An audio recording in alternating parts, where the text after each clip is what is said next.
What's up guys, it's Pliskin here. Surviving KYRAT would be nowhere near as easy as it is in Far Cry 4. You get shot, you can't just smash matches into your forehead and all of a sudden you're fixed. Today's video is the start of a new series where we take different scenarios and try to determine what equipment could improve your odds of coming out of a situation alive. This series aims to be as realistic as possible, accounting for the weight that you're carrying, the environment that you're in, and your very real mortality. So let's take a look at the parameters of this given scenario. There's two major points. The first being that you are in KYRAT alone, with no support, although you can take refuge in Golden Path controlled villages, meaning that you have some place to sleep if you need it and you don't just need to bush it in the wild. Secondly, your key to leaving KYRAT, so you're trapped there until you liberate one outpost and one tower for the Golden Path. And for whatever reason, they want you to do this, and that's the price of you leaving. So let's talk about what you're up against. First up, it's going to be the Royal Army and their infantry, with varying degrees of body armor. They're normally armed with AK-47s, SVDs, explosives, vehicles with weapon mounts, and Modars, so they have protection, decent weaponry that packs a punch, and some serious organization and explosive capabilities. You have choppers that can spot you and mow you down from the air, some heavily armed guards that can take a punch from any lighter caliber. You also have some seriously cold temperatures below zero. Sea, air, and land wildlife serving serious threats at every turn. And last but certainly not least, some seriously steep cliffs that you're gonna have to climb. So now something to keep in mind while I talk about the recommended loadout for this, I'm trying to keep this generalized.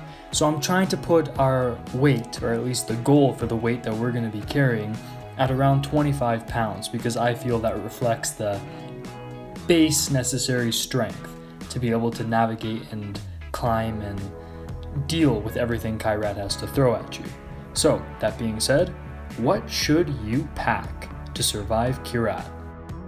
Now with what you're packing, you're going to have two categories, weapons and items. So let's look into your items first before we get into the fun stuff. Now first up is going to be climbing gear. Now this is essential. You could say, Pliskin, I'm just not going to climb any mountains, that way I don't need to bring it along with me. But since you're going to be climbing a tower, almost every tower in Far Cry 4 requires the grapple hook at one point and another. So your loadout must consist of carabiners, ropes, and everything you would need to climb around. Now this already sets you at carrying 11 pounds of weight. Next up would be a first aid kit. Now this is more so for if you get clawed at by animals or scratched while you're climbing a cliffside, because if you get shot, you're going to need a lot more than a first aid kit to get out of it, most likely. Now a portable first aid kit usually weighs around 6 pounds.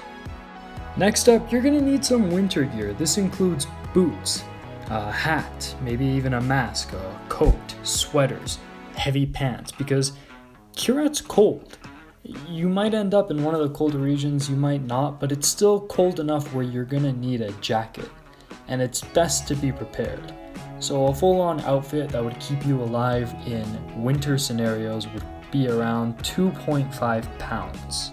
Now, I think by now, for those of you who didn't know, you're starting to grasp the reality of trying to survive in this situation, because we're already very close to 25 pounds. So with that in mind, what kind of weapon are we going to carry with us? Now, in this scenario, with so much weight on us already, it's best to get a lightweight jack of all trades. And when I think about the harsh environments of KYRAT, freezing, mud, water, and something that's precise and light, one thing comes to my head in particular. And that gun is the SIG MCX. It is a piston-driven AR styled rifle, which means it's very similar to your standard AR-15 M4, except it uses a different gas system that's more reliable with things like water and mud. Hence why I'm recommending it over an M4. But you might be asking, Pliskin, are you sure this is going to be enough? What about the choppers? What about the armored guards? Against light armored guards, the 5.56 round travels fast and can penetrate. Around heavies, yeah, you might have some issues. Choppers, yeah, you might have some issues. However, this gun is light, it's accurate, and it's reliable. And when you can really only pick one with the given weight limits that we have for a generalized audience, this seems very applicable. Now, yes, this gun isn't going to be ideal for a lot of niche situations, including a lot of the wildlife. However, when it comes to a gun that's lightweight and can check as many boxes as possible, this is it, considering your goals. Now with the outpost, you might want to keep your distance, so I'd recommend an optic that has 1 to 6 times magnification. I'd also recommend a flashlight and a suppressor. Now, yes, suppressors are not going to be as quiet as they are in the normal Far Cry game. They won't stop a guy that's on the other side of the outpost, he'll still hear you. But a chopper that might be looking for you like about a mile away might have trouble hearing you. And that's the kind of stuff you want. You want to keep your confrontations localized because again, we're dealing with your very real mortality. So having a nice 16-inch barrel on this thing gives you a nice balanced loadout, allows you to deal with things relatively close, relatively far, relatively safe. For those scarier enemies like choppers and heavies and deadly wildlife, I'd recommend just avoiding them. Use the grass, crawl around, avoid choppers, use the trees to avoid them, avoid combat with heavies, use that scope to keep a distance in your confrontations, and I'm not including any sort of night vision or night vision optics to save on weight, and also it's just going to be too dangerous going out at night. Yeah, it's going to be harder for the enemy to see you, but the wildlife becomes a lot more active and they're just as likely to kill you than any guy with a gun. So with this setup, you're looking at a SIG MCX, weighs around 6 pounds, your optic's going to be 15 ounces, your flashlight's going to be around 2.5 ounces, and your suppressor is going to be around 13 ounces. Now before we quantify how this adds on to our item inventory, let's look at a melee option, because with the wildlife and needing to be quiet as you will be and not having a suppressed pistol or a 9mm carbine, yada yada, you're going to need some sort of knife. And I can't think of a better choice than a good old K-bar knife. It's going to be lighter than AJ's kukri, easier to stab people, easier to port around, so if you get trapped on something or if you're pinned up against a wall or in closer, tighter quarters, it's going to be a lot more wieldy and easier to use than a kukri. Even though that thing is massive and great for slashing, the K-bar is just a lot more versatile. And it only weighs 0.6 pounds. And keep in mind, our main goal here is to be as light as possible. Why?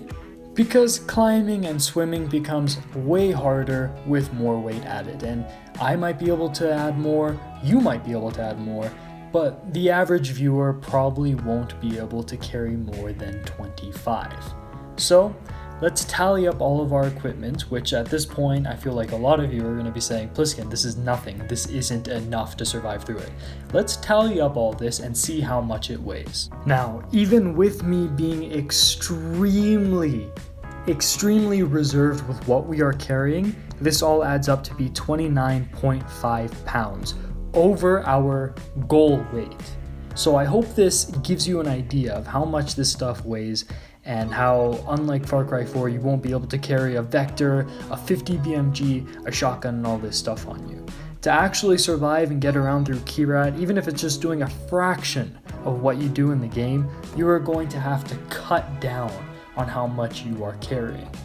That being said, if you have your SIG MCX with the setup that I recommended, a K-bar, climbing gear, a first aid kit, good winter clothing, and about 100 rounds of 5.56 on you at all times, you should be able to liberate one tower and an outpost with minimal risk. So this loadout would maximize your odds. Of course, it would be better to have grenades on you, all that stuff. And maybe if you got rid of the climbing gear, you could carry more of it.